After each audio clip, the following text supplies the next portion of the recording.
Hello, friends, and welcome back to our channel. And we are back again with our another video of Polity Lecture Series.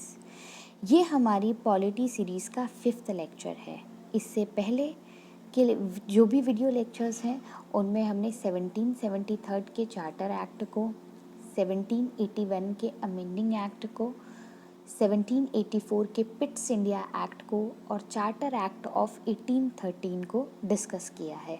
सारे जो भी important points हैं जहाँ से question आ सकते हैं वो सारे पॉइंट्स हमने अपने स्लाइड्स में कवर किए हैं।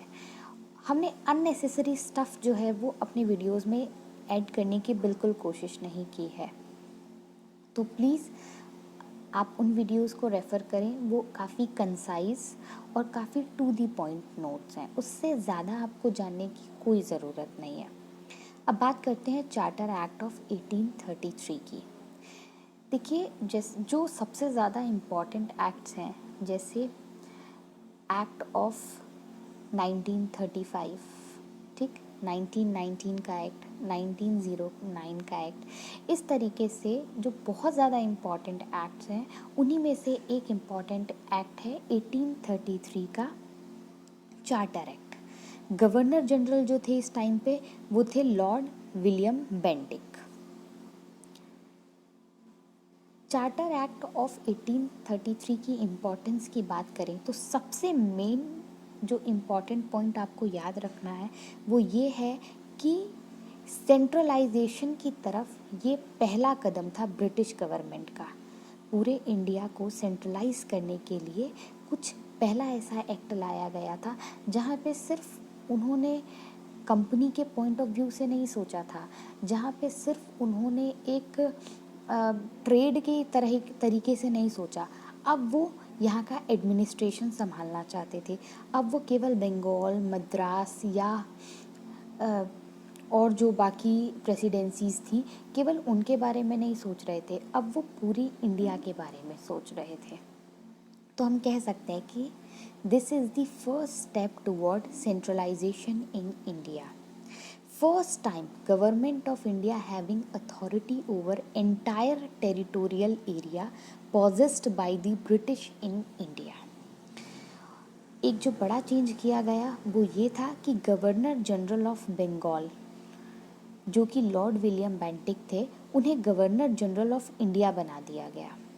तो ये पॉइंट भी आपको याद रखना है कि जो गवर्नर जनरल ऑफ बंगाल थे लास्ट और जो first governor general of India थे वो दोनों ही कौन थे? Lord William Bentinck. Governor general of India vested all civil and military powers. सारी सिविल एंड मिलिट्री पावर्स जो थी वो गवर्नर जनरल ऑफ इंडिया को दे दी गई। Governor general of India was given exclusive legislative powers. This act deprived the governor of Madras and Bombay of their legislative powers। इस तरीके से Madras and Bombay in presidencies के जो गवर्नर थे उनकी पावर्स को कम कर दिया गया, उनको डिप्राइव कर दिया गया उनकी पावर से, और जो गवर्नर जनरल ऑफ इंडिया थे उन्हें एक्सक्लूसिव लेजिस्लेटिव पावर्स दे दी गई। Law made under this act were called acts, while earlier laws were called as regulations।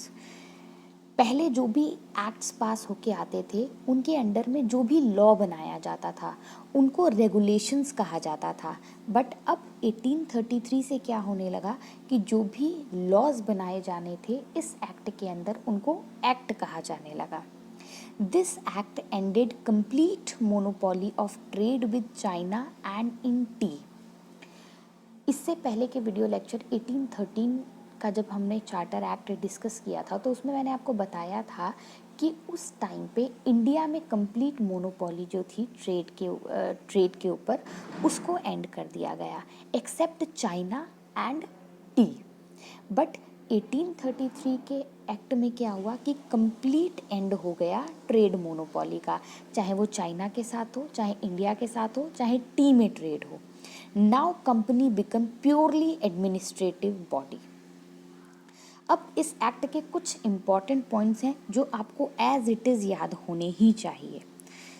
ये पहला एक्ट था जिसमें एक लॉ मेंबर को गवर्नर जनरल की काउंसिल में ऐड किया गया, और वो लॉ मेंबर कौन थे? Lord Macaulay.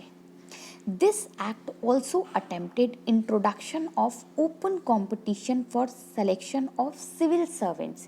याद रखिएगा, इंट्रोडक्शन के लिए अटेम्प्ट किया गया था, बट इस टाइम पे अप्रूव नहीं हुआ था।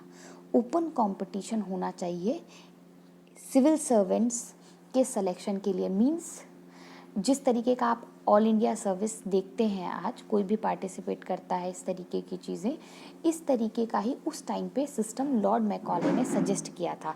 तो इस एक्ट के थ्रू एक केवल इंट्रोड्यूस करने की कोशिश की गई, हालांकि बाद में इसे कोर्ट ऑफ डायरेक्टर्स की ऑपोजिशन की वजह से नेगेट कर दिया गया। However, this was negated after opposition from court of directors। Already ये पॉइंट मैं आपको बता चुकी हूँ। तो that's it for charter act of 1833।